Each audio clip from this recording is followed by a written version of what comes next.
Hello friends, welcome back to Sarbat Kid channel. நான் கார்த்திகா முத்து. இன்னைக்கு African traditional ஃபுட்டான ஃபூஃபு recipe தாங்க பார்க்க போறோம். இந்த ஃபூஃபு முழுக்க மரவள்ளி கிழங்கால செய்யக்கூடியதுங்க. டேஸ்ட் ரொம்ப சூப்பரா இருக்கும். ரொம்பவும் ஹெல்த்தியான ரெசிபியும் கூட. சுட சுட இந்த ஃபூஃபு கூட மட்டன் கிரேவி இல்லனா சிக்கன் கிரேவி வச்சு சாப்பிடும்போது டேஸ்ட் ரொம்ப சூப்பரா இருக்குங்க. இன்னைக்கு ஒரு சூப்பரான ஆப்பிரிக்கன் ட்ரெடிஷனல் ரெசிபியான ஃபூஃபு ரெசிபி எப்படி பண்றதுன்னு பார்க்கலாம். அதுக்கு முன்னாடி நம்ம சேனலை மறக்காம சப்ஸ்கிரைப் பண்ணி சப்போர்ட் பண்ணிக்கோங்க. கூடவே பெல் ஐக்கானை கிளிக் பண்ணிக்கோங்க. இப்போ வாங்க வீடியோக்குள்ள போலாம். இன்னைக்கு ஆப்பிரிக்கன் ஃபூஃபு பண்றதுக்கு நான் ஒரு மீடியம் சைஸ் மரவள்ளி கிழங்கு எடுத்திருக்கேங்க. இது 300 கிராம் இருக்குங்க. இது நல்லா தண்ணியில வாஷ் பண்ணிட்டு இந்த மாதிரி பீசஸ் மாதிரி கட் பண்ணிக்கலாங்க. கட் பண்ணிட்டு இதுல உள்ள தோலை நம்ம ஃபர்ஸ்ட் ரிமூவ் பண்ணிக்கணும்.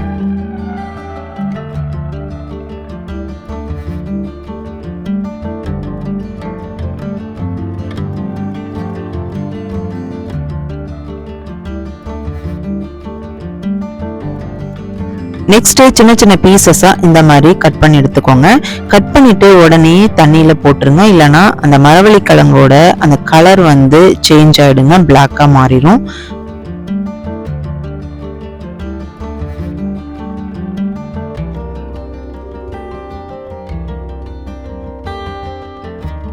இப்போ மரவள்ளி கிழங்கு ஒரு 2 to 3 டைம் நல்லா வாஷ் பண்ணிக்கலாங்க.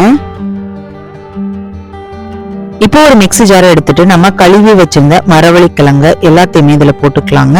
போட்டுட்டு இது கூடவே கொஞ்சமா சால்ட், கொஞ்சமா தண்ணி ஊத்தி நல்லா ஃபைன் பேஸ்டா அரைச்சுக்கோங்க.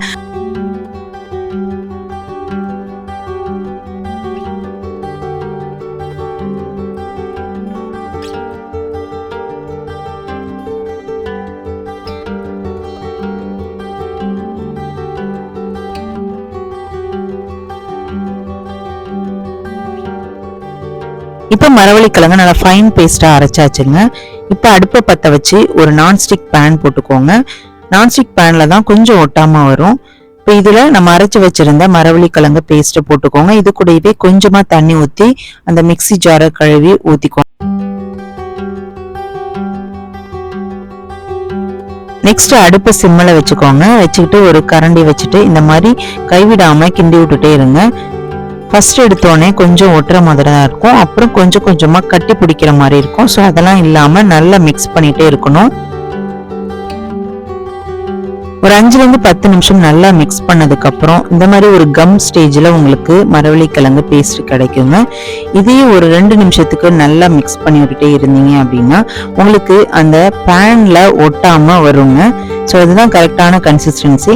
இப்போ நீங்க கையில லைட்டா தண்ணி தொட்டுட்டு நீங்க இதை டச் பண்ணி பார்த்தீங்க அப்படின்னா உங்களுக்கு கையில ஒட்டக்கூடாது. ஸோ ஒரு கம்மு மாதிரி உங்களுக்கு கிடைக்கணும். ஸோ இப்போ மரவள்ளி கிழங்கு அந்த ஃபூஃபு சூப்பரா ரெடி ஆயிட்டுங்க.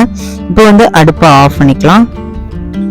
அவ்வளவுதாங்க, இன்னைக்கு ஒரு அருமையான ஆப்பிரிக்கன் ட்ரெடிஷனல் ஃபுட்டான ஃபூஃபு ரெசிபி செமையா ரெடி ஆயிட்டுங்க. இது செய்யறது ரொம்ப ரொம்ப சுலபங்க. இது கூட சுட சுட மட்டன் குழம்பு இல்லைன்னா சிக்கன் குழம்பு வச்சு சாப்பிடும்போது டேஸ்ட் அட்டகாசமா இருக்குங்க. இந்த ரெசிபி உங்களுக்கு பிடிச்சிச்சு அப்படின்னா ஒரு லைக் பண்ணிட்டு உங்களோட ஃப்ரெண்ட்ஸ் அண்ட் ஃபேமிலிக்கு ஷேர் பண்ணுங்க. நாளைக்கு ஒரு சூப்பரான ரெசிபியோட நான் உங்களை மீட் பண்றேன். தேங்க்யூ ஃபார் வாட்சிங்.